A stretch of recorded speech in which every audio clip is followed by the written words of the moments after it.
नमस्कार दोस्तों, मैं यशपाल सिंह आप सभी का इस YouTube चैनल पर स्वागत करता हूं। दोस्तों, आज हम बहुत ही महत्वपूर्ण टॉपिक पर चर्चा करने वाले हैं। ऐसा टॉपिक जिसने आज पूरी दुनिया को सोचने पर मजबूर कर दिया है। जी हाँ, आप समझ गए होंगे मेरा कहने का मतलब। हम बात करने वाले हैं वायरस को लेकर।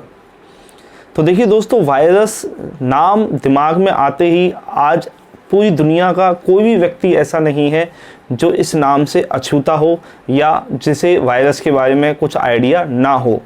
जैसे ही हमारे दिमाग में या जुबान पर वायरस का नाम आता है, हम तुरंत समझते हैं कि वायरस बड़ा ही खतरनाक, खूंखार, क्योंकि जिसने आज पूरी दुनिया को हिला करके रख दिया।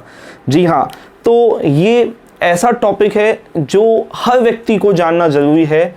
और इस वीडियो को मैं चाहूँगा कि आप ज़्यादा से ज़्यादा शेयर करें इस वीडियो को, और ज़्यादा से ज़्यादा लोगों तक इन्फॉर्मेशन पहुँचे वायरस के बारे में। आपके माता पिता, भाई बहन, सभी को ये वीडियो दिखाएं आप। ये बहुत ही, मैं कहूँगा कि आज के दौर में मतलब बहुत महत्वपूर्ण जानकारी साबित हो सकती है। और जब हम वायरस की सामान्य बातों पर चर्चा कर लेंगे तो उसके बाद फिर हम कोरोना वायरस को भी डिटेल में पढ़ने वाले हैं।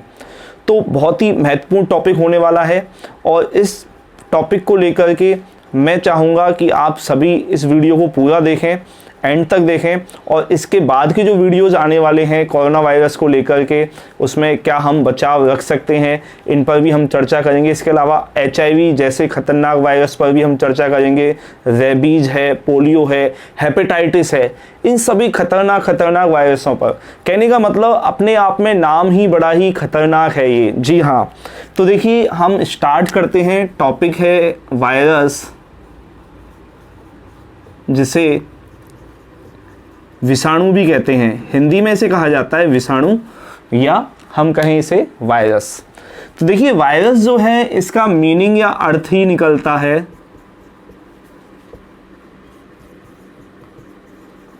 Poisonous fluid. देखिए अपने आप में नाम ही बड़ा खतरनाक है। जैसे हम अपने घरों में आप देखें, जो भी बच्चे जब पैदा होते हैं तो उनके नाम रखे जाते हैं, उस नाम का एक अच्छा सा मतलब भी निकलना चाहिए। लेकिन यहाँ वायरस का देखें, इस वायरस के नाम का जो अर्थ है, मीनिंग है, वो अपने आप में ही सब कुछ कह देता है। पॉइजनस फ्लूइड, पॉइजनस फ्लूइड यानी कि जहरीला तरल पदार्थ। तो इसका अर्थ होता है जहरीला तरल पदार्थ। ये एक जहर के समान है। आपने देखा होगा कोई भी व्यक्ति जिसे वायरस का इन्फेक्शन हुआ है, ये उस व्यक्ति को इतना ज़्यादा शारीरिक, मानसिक तौर पर इतना ज़्यादा परेशान करता है, मतलब जल्दी से उसका पीछा नहीं छोड़ता है। दोस्तों, आप कैसे समझ पाएंगे कि इस वायरस को इस व्यक्ति को वायरल डिजीज़ हुई है या वायरस का इन्फेक्शन हुआ है? तो बड़ी ही सामान्य सी बात है।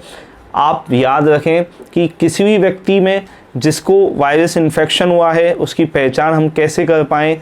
तो यहाँ पर आप याद रखें, एक तो उसे बहुत ज़्यादा परेशानियाँ होंगी, और लंबे समय तक व्यक्ति क्या रहेगा? बीमार रहेगा। अगर कोई व्यक्ति लंबे समय तक बीमार है और बहुत ज़्यादा परेशानियों का सामना उसे करना पड़ रहा है, इसका मतलब उसे कौन सा इन्फेक्शन है? उसे वायरस यानी कि विषाणु का इन्फेक्शन यानी संक्रमण है। तो जहरीला तरल पदार्थ होता है दोस्तों वायरस। और वायरस की अगर हम बात करें कि वायरस की खोज किसने की, अगर हम इसकी खोज की बात करें तो देखिए इसकी खोज की थी इवानवस्की ने। वायरस की खोज की थी इवानवस्की ने।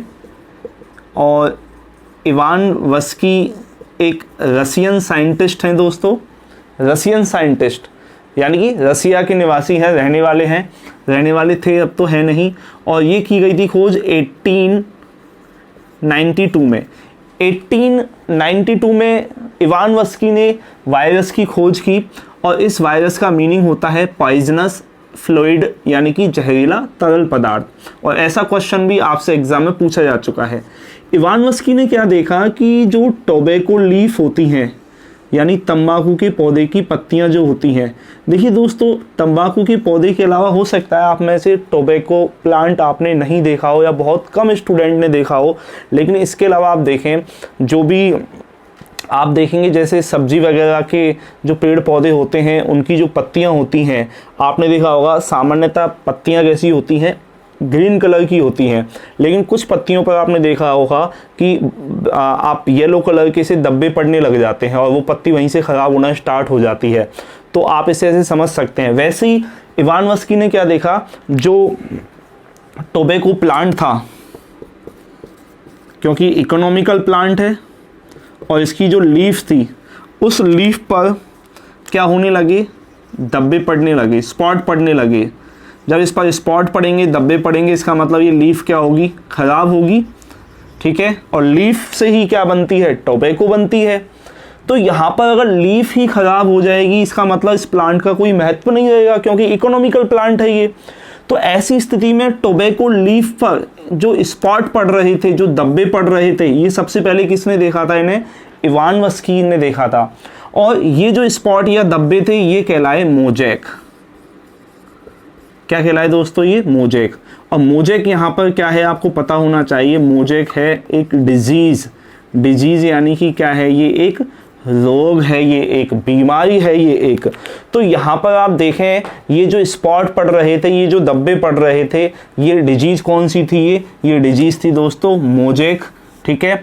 तो इसलिए हम कह सकते हैं कि यहाँ पर जो टोबैको लीफ पर जो धब्बे पड़ रहे हैं वो क्या कहलाया, वो डिजीज़ क्या कहलाई, मोजैक कहलाई। और ये इसकी खोज सबसे पहले किसने की थी, इवान वस्की ने की थी। और इसलिए इस वायरस का नाम रखा गया TMV। बहुत ही शानदार क्वेश्चन है, एग्ज़ाम में अक्सर पूछा जाता है कि सबसे पहला खोजा गया वायरस, तो सबसे पहला वायरस कौन सा है जो खोजा गया था। तो सबसे पहला वायरस कौन सा है जो खोजा गया था, उसका नाम है टोबैको मोजैक वायरस। क्या नाम है इसका, टोबैको मोजैक वायरस, और या शॉर्ट फॉर्म में इसे हम कहते हैं TMV, टोबैको मोजैक वायरस। लेकिन आपसे एग्जाम में क्वेश्चन आ चुका है दोस्तों कि मोजैक का मतलब क्या है। यहाँ पर मोजैक का मतलब है यहाँ पर एक डिजीज से, ये याद रखें। तो प्लांट की लीफ पर हो रही थी, प्लांट किसका था, टोबैको का था, इसलिए इसका नाम पड़ा टोबैको मोजैक वायरस। तो सबसे पहला खोजा गया वायरस है टोबैको मोजैक वायरस, और इसकी खोज किसने की थी, इवान वस्की ने की थी। और दोस्तों ये जो इवान वस्की हैं ये कहाँ के साइंटिस्ट थे, ये रसिया के निवासी थे। और ये खोज कब की गई थी, 1892 में की गई थी। और वायरस का जो मीनिंग है, जो अर्थ है, वो क्या है, पॉइजनस फ्लूइड।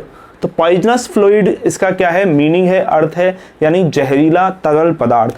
तो ये क्वेश्चन भी आपसे एग्जाम में पूछा जा सकता है। तो देखिए नाम ही इसका जहरीला है ये, यानी कि आज पूरी दुनिया में इसने जहर घोलने का काम किया है। आप देखिए, यानी कि अगर हम देखें तो इस वायरस यानी कोरोना वायरस की वजह से आज पूरी दुनिया में त्राहिमाम मचा हुआ है और ज़्यादातर लोग सोचने पर मजबूर हैं। सोचिए एक ऐसी चीज़ जिसे हम अपनी खुली आँखों से या हम कहें नग्न आँखों से नहीं देख सकते। तो दोस्तों ये भी तो क्वेश्चन हो सकता है कि क्या वायरस को हम खुली आँखों से देख सकते हैं। तो आप कहेंगे नहीं देख सकते। क्यों नहीं देख सकते, क्योंकि बहुत ही छोटा कण होता है। अब आप कहेंगे सर कितना छोटा होता है, तो देखिए इतना छोटा पार्टिकल है ये कि ये बैक्टीरिया, जीवाणु नाम सभी ने सुना होगा, उससे भी छोटे होते हैं ये। तो वायरस जो होते हैं ये अति सूक्ष्म कण होते हैं। क्या होते हैं ये, अति सूक्ष्म कण, यानी कि स्मॉलेस्ट पार्टिकल हैं ये। क्या है ये, स्मॉलेस्ट पार्टिकल। इतने छोटे हैं ये कि इन्हें आप कंपाउंड माइक्रोस्कोप से भी नहीं देख सकते, यानी कि लैब के अंदर जो सूक्ष्मदर्शी होती हैं प्रयोगशालाओं में, उनसे आप इसे देख नहीं सकते। इसके लिए एक विशेष प्रकार की सूक्ष्मदर्शी का उपयोग किया जाता है जिसे कहा जाता है इलेक्ट्रॉन माइक्रोस्कोप। बहुत ही शानदार क्वेश्चन है। इसे क्या कहा जाएगा, इलेक्ट्रॉन सूक्ष्मदर्शी कहा जाएगा। तो वायरस को दोस्तों केवल और केवल कौन सी सूक्ष्मदर्शी से देखा जा सकता है, केवल और केवल देखा जा सकता है इसे इलेक्ट्रॉन माइक्रोस्कोप के द्वारा। तो किसके द्वारा देखा जाता है इसे, इलेक्ट्रॉन माइक्रोस्कोप के द्वारा देखा जाता है। और वायरस जो होते हैं ये कैसे होते हैं, ये होते हैं अकोशिकीय। याद रखना, आप सोचिए अपने आप में एक सेल भी नहीं है, ये अपने आप में एक कंप्लीट कोशिका भी नहीं है। सेल हम सभी जानते हैं जिससे हमारे जीवन की उत्पत्ति हुई है, या हम कहें जीवन की या हम कहें हमारे शरीर की या किसी भी जीव की सबसे छोटी इकाई, smallest unit of the body, यानी शरीर की सबसे छोटी इकाई क्या है, सेल है, कोशिका है। लेकिन ये तो अपने आप में कोशिका भी नहीं है, हमने लिखा है अकोशिकीय। अकोशिकीय यानी कि ये कोशिका भी नहीं है, या हम इसे कह सकते हैं ये क्या होते हैं, नॉन सेलुलर होते हैं। यानी आप सोचिए अपने आप में कंप्लीट सेल भी नहीं है ये, तब भी इतना ज़्यादा खतरनाक है। अकोशिकीय है ये, कंप्लीट सेल नहीं है ये। और ये क्या होते हैं, ये कहलाते हैं कण। कौन से कण कहलाते हैं ये, प्रोटीन पार्टिकल कहलाते हैं ये क्या कहलाते हैं, ये प्रोटीन पार्टिकल कहलाते हैं। लेकिन दोस्तों ये कैसे प्रोटीन पार्टिकल हैं, ये होते हैं इन्फेक्टियस यानी कि संक्रामक। तो हम कह सकते हैं इन्हें इन्फेक्टियस प्रोटीन पार्टिकल यानी कि संक्रामक प्रोटीन कण। क्या है ये, संक्रामक प्रोटीन क्या है, ये कण हैं। यानी जिसके भी ये संपर्क में आते हैं उसे क्या कर देते हैं, ये संक्रमित कर देते हैं। तभी तो आपने देखिए आज जो बीमारी फैली हुई है कोरोना की, आप क्या करते हैं, उस पेशेंट से अपनी दूरी बना के रखते हैं, 2 गज की दूरी, ठीक है, 2 गज या 3 गज की दूरी तो कम से कम है ये। जितना ज़्यादा आप डिस्टेंस मेंटेन करेंगे उतना ही ज़्यादा आप क्या रहेंगे, सुरक्षित रहेंगे। क्योंकि ऐसा व्यक्ति जो कि इस वायरस से, कोरोना वायरस से संक्रमित है, तो ऐसी स्थिति में जब वो व्यक्ति खांसेगा, छींकेगा तो उसके मुख और नाक से जो पार्टिकल्स निकलेंगे, और वो पार्टिकल्स अगर आपके कांटेक्ट में आ गए तो आपको भी क्या कर सकते हैं, वो संक्रमित यानी इन्फेक्शन आपके अंदर भी हो सकता है। तो मैंने कहा ये अकोशिकीय होते हैं, नॉन सेलुलर होते हैं, और ये अपने आप में यानी स्वयं से क्या नहीं कर सकते, ये स्वयं से अगर हम देखा जाए तो ये रिप्रोडक्शन भी नहीं कर सकते। रिप्रोडक्शन यानी कि खुद से क्या जनन कर सकते हैं, नहीं कर सकते, ठीक है। तो इसके लिए इन्हें एक माध्यम की आवश्यकता होती है, ठीक है। तो स्वयं से रिप्रोडक्शन नहीं कर सकते, तो इसके लिए इन्हें क्या चाहिए, एक माध्यम चाहिए। और माध्यम जो कहलाता है वो कहलाता है होस्ट मीडियम। कौन सा मीडियम कहलाता है दोस्तों, ये कहलाता है पोषक माध्यम, होस्ट मीडियम कहलाता है। यानी कि वह माध्यम जिसके अंदर जाकर के ये क्या करते हैं, ये रिप्रोडक्शन यानी कि जनन कर सकते हैं, या हम कहें रेप्लिकेशन कर सकते हैं, या हम कहें मल्टीप्लिकेशन। कहने का मतलब है ये अपनी संख्या को बढ़ा सकते हैं, अपने समान नए वायरस बना सकते हैं।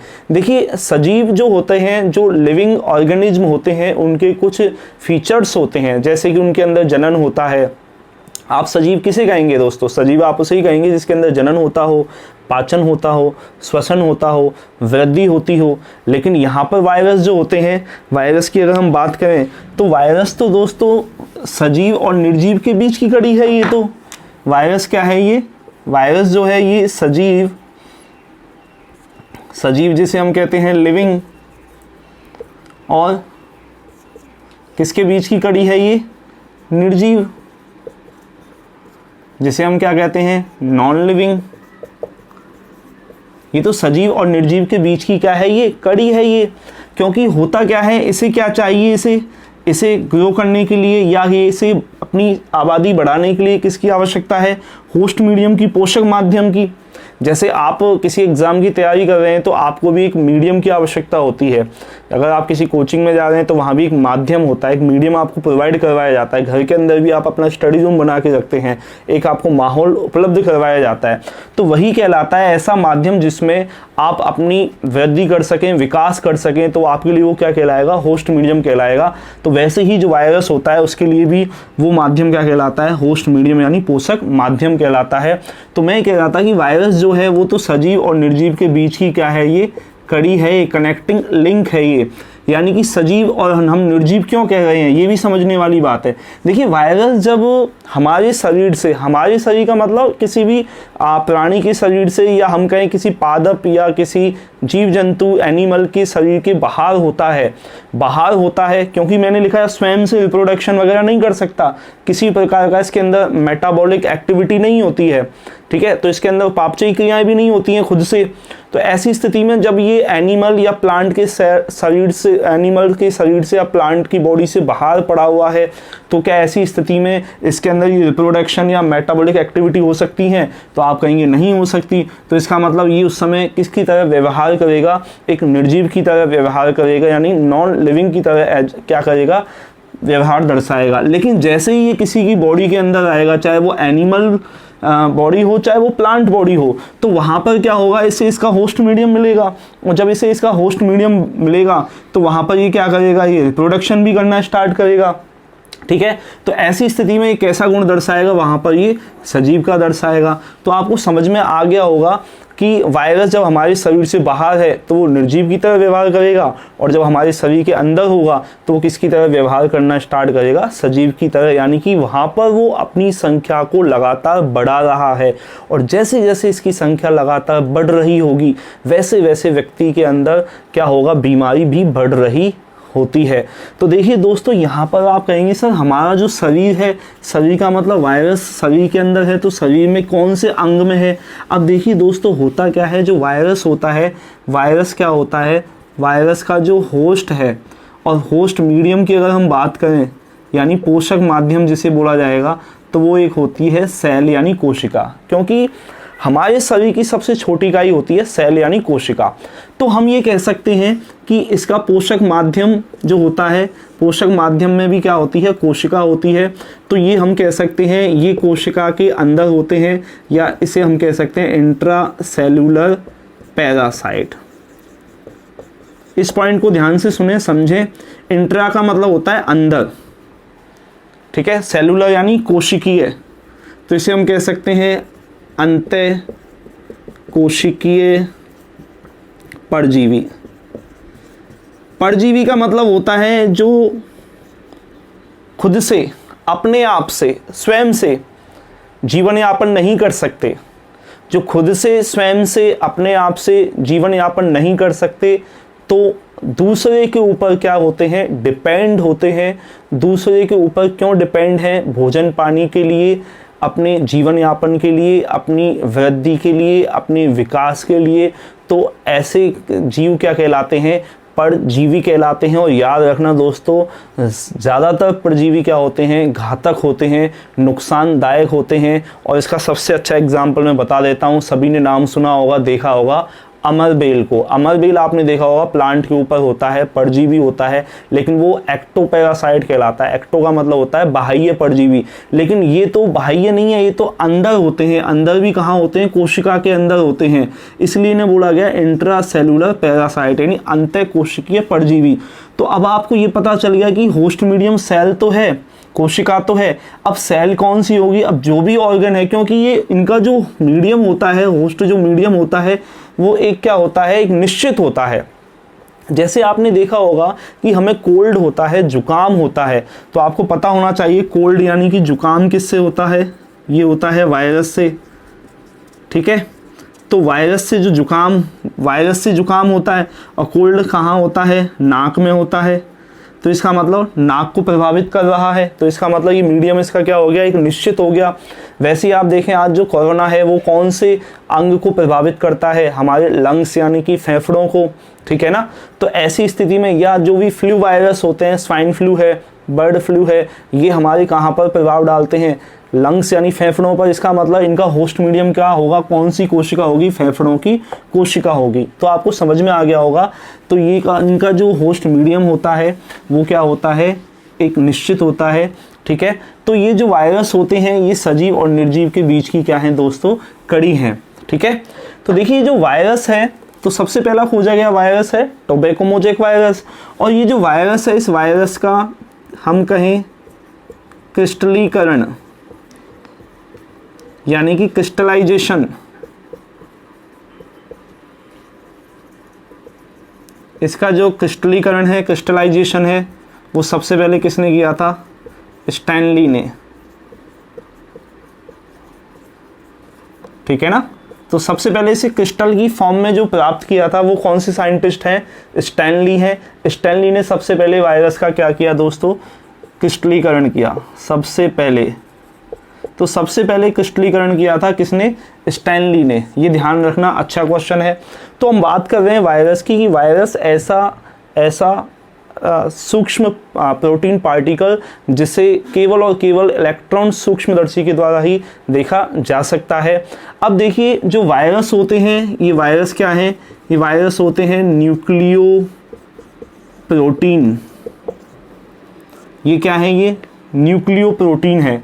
देखिए न्यूक्लियो का मतलब होता है यहाँ पर न्यूक्लिक एसिड से। एसिड का मतलब होता है अम्ल। क्या है ये? न्यूक्लिक अम्ल, ठीक है। और प्रोटीन का मतलब प्रोटीन से है।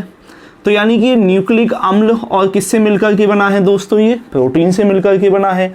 और न्यूक्लिक अम्ल हम जानते हैं, न्यूक्लिक अम्ल क्या होते हैं? न्यूक्लिक अम्ल होते हैं डीएनए और आरएनए। डीएनए की फुल फॉर्म आप सभी जानते हैं, डीऑक्सी राइबो न्यूक्लिक एसिड। कई बार एग्जाम में ये भी आ जाता है, डीऑक्सी राइबो न्यूक्लिक एसिड। और आरएनए क्या होता है? Ribo nucleic acid.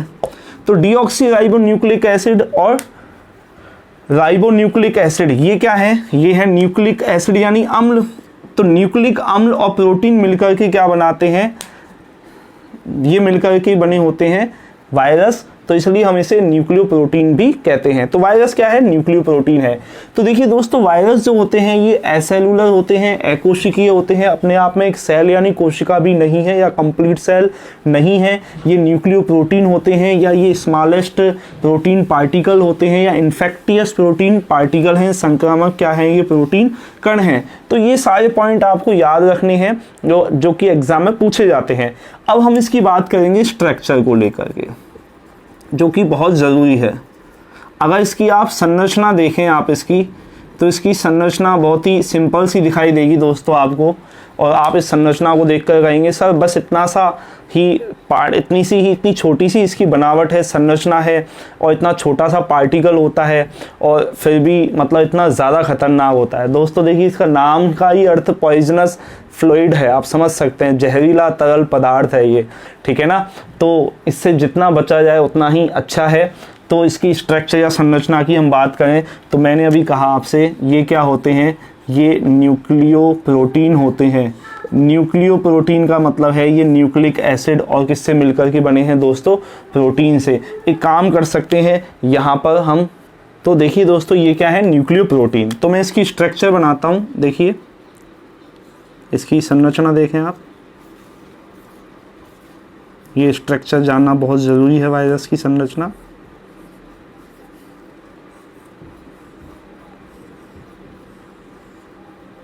तो मैं यहाँ पर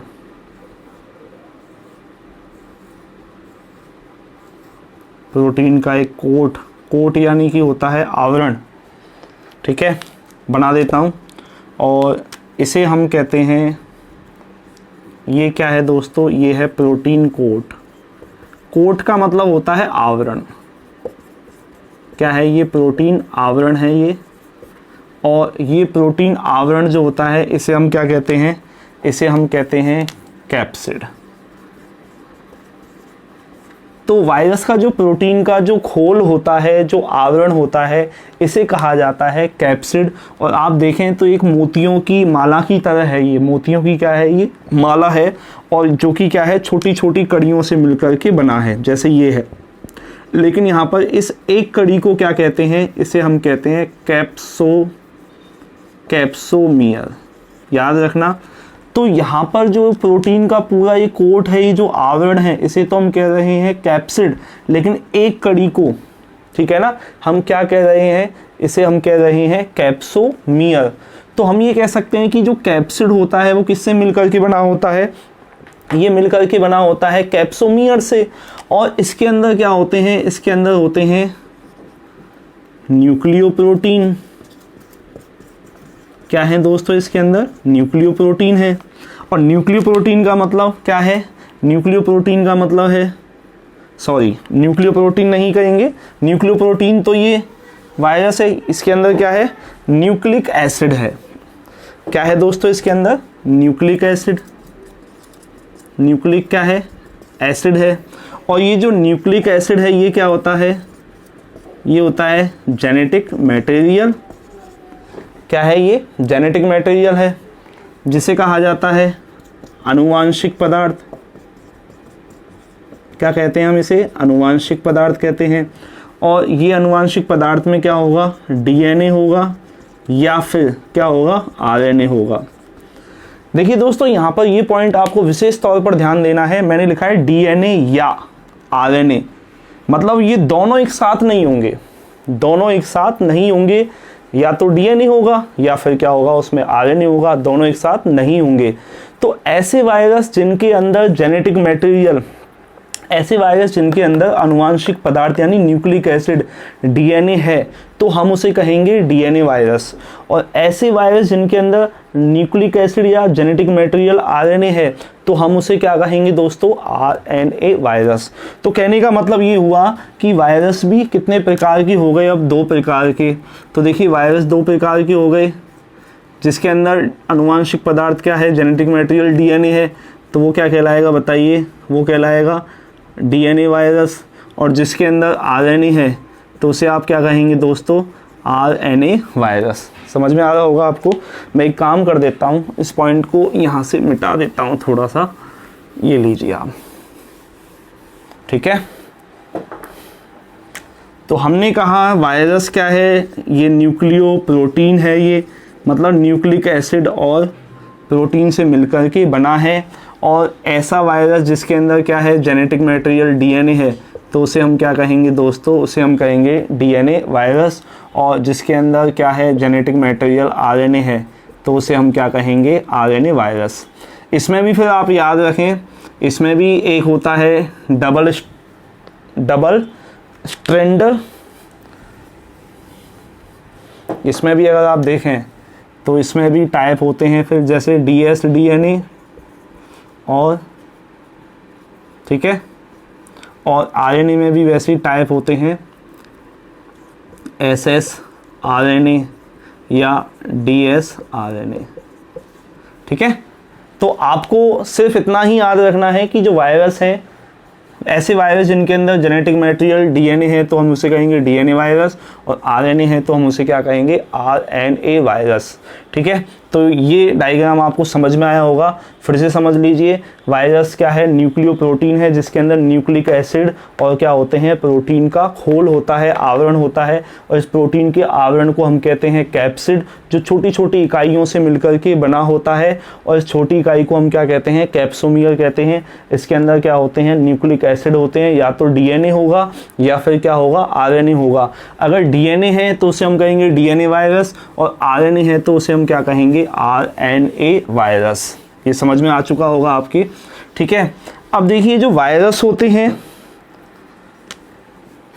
इन वायरसों की भी कैटेगरी होती है। आमतौर पर इन्हें हम 3 भागों में बांट देते हैं, ठीक है। ऐसे वायरस जो कि एनिमल में पाए जाते हैं, या इनका होस्ट मीडियम क्या होता है, एनिमल होता है, जंतु होते हैं, तो वो कहलाते हैं एनिमल वायरस। और ऐसे वायरस जिनका होस्ट मीडियम क्या होता है, प्लांट, ठीक है, पोषक माध्यम, होस्ट मीडियम। अगर एनिमल है तो क्या कहेंगे, एनिमल वायरस, प्लांट है तो प्लांट वायरस। और या फिर क्या हो सकता है, बैक्टीरिया। जी हाँ, सबसे खास बात कि वायरस इतने खतरनाक होते हैं कि बैक्टीरिया पर भी डिपेंड रह सकते हैं, बैक्टीरिया को भी खा जाते हैं, बैक्टीरिया का भी भक्षण कर लेते हैं। तो ऐसे वायरस जो बैक्टीरिया का भक्षण करते हैं ये कहलाते हैं बैक्टीरियोफेज। फेज का मतलब होता है भक्षणकारी, और बैक्टीरिया यानी जीवाणु, तो ये कहलाते हैं जीवाणु भोजी। क्या कहलाते हैं दोस्तों, ये जीवाणु भोजी, यानी जीवाणु का क्या करते हैं, जीवाणु का भक्षण। याद रखना, ये क्वेश्चन एग्जाम में कई बार आ चुका है। तो ऐसे वायरस जो जीवाणु का भक्षण करते हैं, जीवाणु को भी खा जाते हैं, ठीक है। तो ऐसे वायरस क्या कहलाते हैं, जीवाणु भोजी यानी कि बैक्टीरियोफेज कहलाते हैं। और देखिए दोस्तों, सामान्यतः जो प्लांट वायरस होते हैं, सामान्यतः जो पादप वायरस होते हैं, ये कैसे होते हैं, ये आरएनए होते हैं। ये कैसे होते हैं, आरएनए वायरस होते हैं। और आरएनए में भी कैसे होते हैं दोस्तों, एसएस आरएनए होते हैं। ये अच्छा क्वेश्चन है। तो सामान्यतः जो प्लांट वायरस होते हैं, प्लांट वायरस कैसे होते हैं, एसएस आरएनए। एसएस का मतलब मैं लिख देता हूँ सिंगल स्ट्रैंडेड वायरस, तो इसे हम बोल देते हैं एसएस आरएनए वायरस। और एनिमल जो वायरस होते हैं सामान्यतः, ये सामान्यतः होते हैं डीएस डीएनए वायरस। कैसे होते हैं दोस्तों, या आप इसे डीएस ना याद रखें, आप इसे डीएनए वायरस भी याद कर सकते हैं, ठीक है। और एग्जाम में जो क्वेश्चन अक्सर पूछा जाता है, ये याद रखना, एग्जाम में अक्सर क्वेश्चन आता है एसएस आरएनए वायरस को लेकर के। क्योंकि दोस्तों देखिए, जो हम बात कर रहे हैं कोरोना वायरस कैसा वायरस है, तो आप कहेंगे एसएस आरएनए टाइप का वायरस है। मतलब इस कोरोना वायरस का जो जेनेटिक मटेरियल है वो कौन सा है, आरएनए है। तो वो भी कैसा है, सिंगल स्ट्रैंडेड है। सिंगल स्ट्रैंडेड मतलब ऐसे लिख सकते हैं आप कि एक धागे का टुकड़ा उसके जैसा सिंगल होता है। कोरोना वायरस हो गया, एचआईवी खतरनाक वायरस होता है। तो ये जो एचआईवी वायरस होता है, ठीक है, तो एचआईवी जो वायरस होता है दोस्तों, ये भी कैसा वायरस होता है, ये भी कैसा वायरस है, ये भी एसएस आरएनए वायरस है, ठीक है। तो ये इसके अलावा राइनो वायरस, ठीक है। देखिए दोस्तों, मैंने यहाँ कहा सामान्यतः एसएस आरएनए वायरस किसका होता है, प्लांट का। लेकिन कोरोना है, एचआईवी है, राइनो वायरस क्या करता है, जुकाम करता है, कोल्ड करता है। और एचआईवी क्या करता है दोस्तों, एड्स करता है। अब ये बीमारियाँ प्लांट में थोड़ी होती हैं, ये किस में होती हैं, एनिमल में। तो याद रखना है आपको, एनिमल में होती हैं। किस में होती हैं दोस्तों, ये एनिमल में होती हैं, ठीक है। तो इसका मतलब ये एनिमल के अंदर तो है, लेकिन एनिमल के अंदर भी कैसा वायरस है, ये एसएस आरएनए वायरस। सामान्यतः एसएस आरएनए वायरस होते हैं प्लांट में, लेकिन ये जो एसएस आरएनए वायरस है ये प्लांट में ना होकर के किस में है दोस्तों, ये एनिमल में। क्योंकि एड्स एनिमल में ही तो होता है, ठीक है ना, मनुष्य में ही तो होता है, ठीक है। राइनो वायरस जुकाम किस में होता है, मनुष्य में ही तो होता है, प्लांट में थोड़ी होता है।